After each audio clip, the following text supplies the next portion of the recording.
by a shark at some point because it is a shark movie, and sort of how they take us along this journey where then we're in these intense moments of tension with her, like when she's attacked and when she's by herself, but also shows her capability. She's threading up her leg. I'm not a medical person, so I don't know what it's called. She's suturing herself and doing all her medical stuff, and then we sort of move with her to this, like, she says her goodbyes, but then she continues to fight, and it gets super cinematic and really outrageous, and I love that part of this movie, that whole ending, and then she kind of moves to this new level of herself, and I sort of argue this like new type of final girl that we see, but I like within the journey of Nancy and sort of like our own like emotional arc as an audience, like we get like 4 different movies in one as we travel through. Yeah, they did enough to explain her motivations. Her mom was at the beach, her friend has a hangover. She's just getting out there and surfing, and you have those 2 guys kind of like don't they say like have luck on the waves, little girl? Like yeah, there's got to be that frustration. The little girl from life. Texas, they call her. Yeah, little girl from Texas. There's got to be that frustration, and I don't have like similar experiences because I'm like a 6'4" dude. But I took a trip to China. I went on like a kamikaze trip out there. Didn't really have anything planned, and I was just wandering around at night. I saw like there was all these abandoned storefronts from when the Olympics were over. And I just saw this guy get the living daylights beat out of him. Tiananmen Square, they were kind of closing up. They weren't allowing people in, so I kind of jumped a fence to get in and see it. I don't know. I was like kind of a maniac. I don't know. You're young.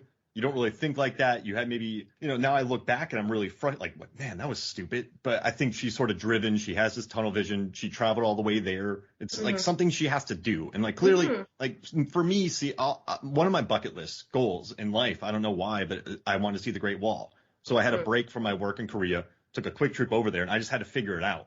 And like, I don't know, just being out at 4 a.m. with a bunch of like Tsingtao in my backpack, drinking them along the streets, watching people get beat up. Like it was pretty, like I didn't think about it at all. It was pretty kamikaze. So this trip seems unplanned. She probably brought an unreliable friend out. And well, I like her surfboard too, because it reminds me of Blink-182, which makes Totally. But yeah, I was like, no, she's awesome. I was like, this is like my best friend now. But I don't know. I kind of see they do enough to explain her motivations. You have med school, so she can do that. And I guess I can't look at it from like the female perspective, but I kind of understand her motivations because I've made quick trips before where I've done things that are probably not smart. So I get that kind of, I'm going to go out one last time. I'm going to spend this time. So I guess they play it quite naturally, and I like that. 100%. I think it totally makes sense. Like for me, as a woman moving through the world, there's lots of things you don't do. It's like if you're out at night, you're moving fast, you have your keys out, you have people who know where you are, blah, blah, blah. So the fact that all of those things exist in this world, and she is most certainly aware of it, yet she still is putting herself, and I'm not saying like Carlos was going to hurt her, but these are things that roll through your mind as a woman when he's an you're unknown. moving through the world. He's an unknown. You're in a car. You're going to a beach. You're alone. You don't know these things. There's things you control for and things you don't. And when things are dangerous and when they're not. And so the fact that they're not even occurring to her, to me, shows her desperation. And I think that's a really great, I think it helps with the arc of her too, the way that we see her come out on the end. And I think it is totally natural. And I don't think people are always controlling for things, but it is very, very interesting to me how they make that a central part of her character. And I think it's great. Like, I really love it. And like, people are flawed and they show her that way. I also like that, when the guys are sort of nagging her about being a little girl from Texas, there's also not a need for her to prove herself. Like, I think a lot of men, in order to show women are great, make them sort of equal to men. I don't know if I'm explaining that very well, but no, I got you. That they're on the same level. And with her, they don't feel the need to do that because she is great and she knows it and she's there for herself and not to prove to other people or anything. And I just really enjoyed it. I think like Lively herself pulls it off really well. She's so captivating in this movie, which she can be completely flat in a lot of movies. And I think this plays to her strengths, I guess. And she's a wonderful little action movie star. I think she did a great job. I would definitely see more action movies or things like this, thrillers with her in it. But there's a warmth to the character. And I watched that Rhythm Section movie that she's in, and her character's very cold and comes across very flat in it.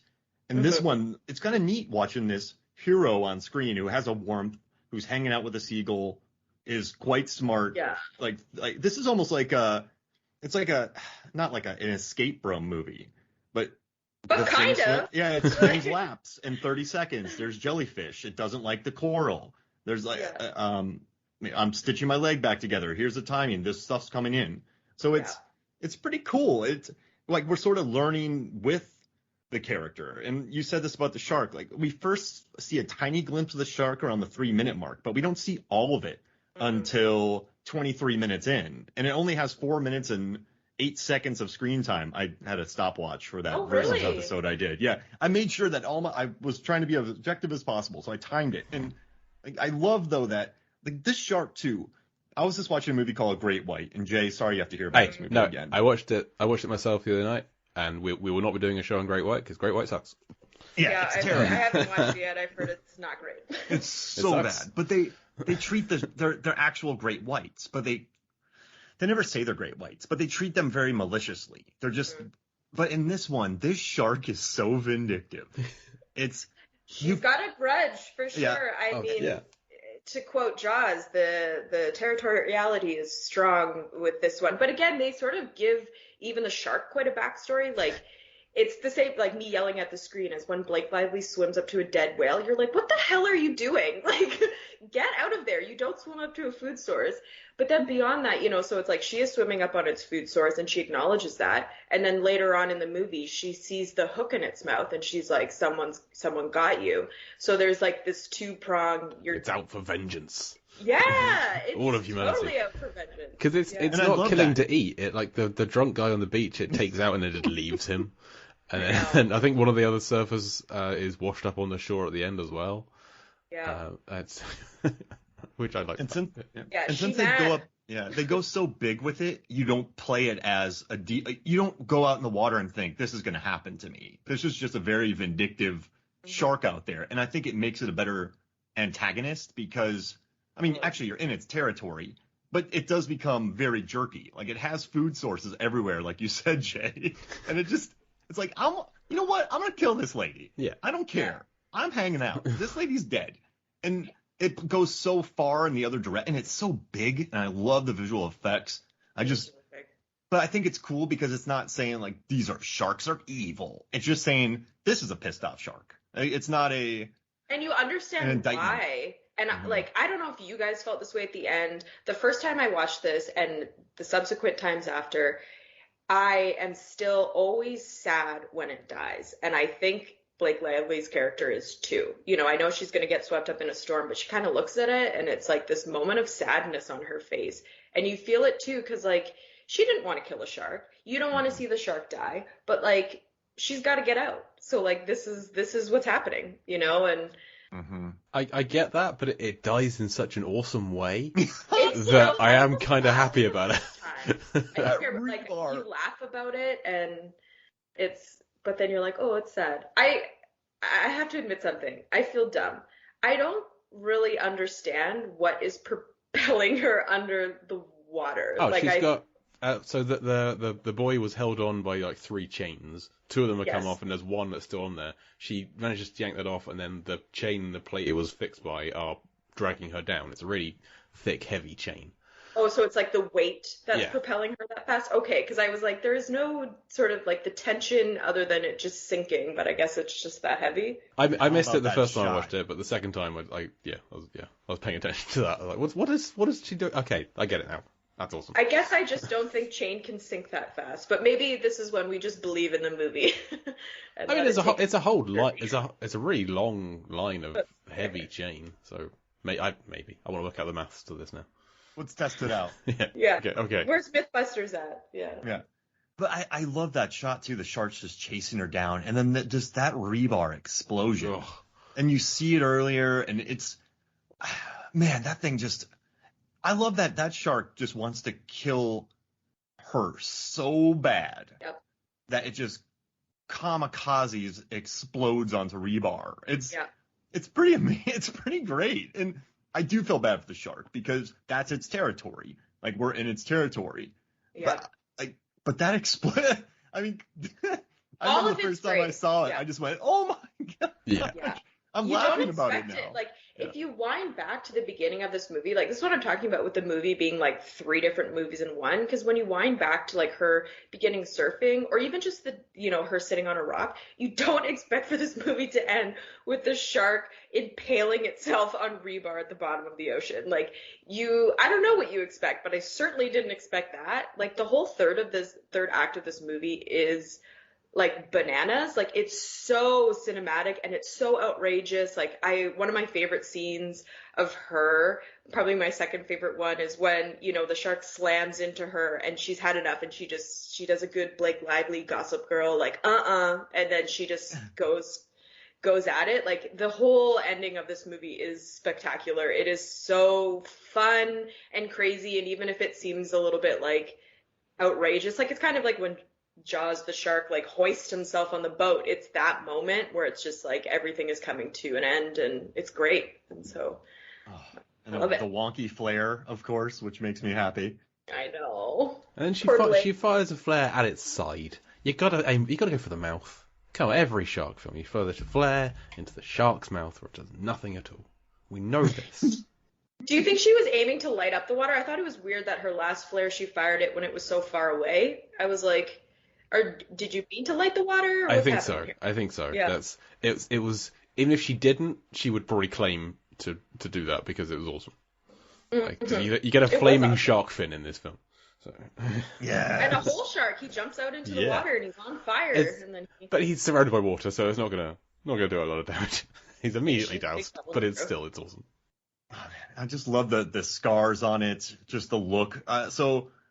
I'm looking at some overhead shots of the movie right now, and when you have the overhead shot of the shark swimming around the small island, it's just, I don't know. I love the varied shot selection, and also too, clearly they didn't shoot it all on the water. That would be an absolute nightmare. But I do think the visual effects and studio work in this movie are quite impressive as far as shooting that, because once again in Great White, it's some of the worst studio shooting you'll probably ever see. But this one, you got the water moving, the really solid blending of visual effects with the studio work. And I mean, this wasn't even that big of a budget. Was it 25 million? That's kind of next to nothing for one of these movies nowadays. So just look. Oh, wait, the budget was estimated 17 to 25. And that's next to nothing. And it made almost 120. So that's awesome. That makes us happy, right? That this made $120 million. Because I heard you guys talking about the Meg earlier, which we all know how I feel about that movie. I hate it. It's garbage. Yeah. Boo the Meg. Boo. Boo the Meg.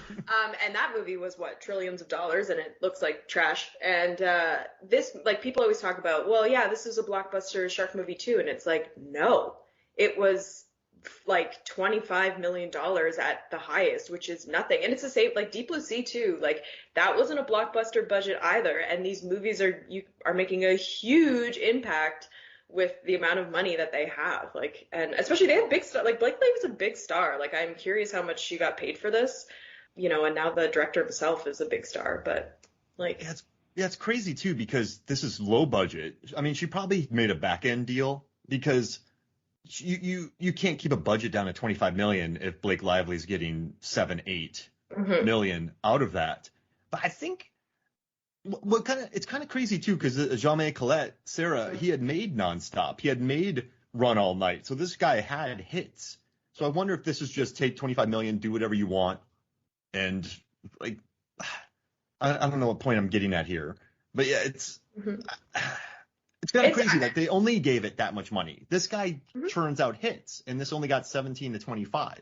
Well, it feels like you're dancing around. Like I'm glad this movie got made for a lot of reasons, and then one of them is also that you don't need hundreds of millions of dollars to make a great action movie. Like the Fast and the Furious movie are great. They're really, really fun.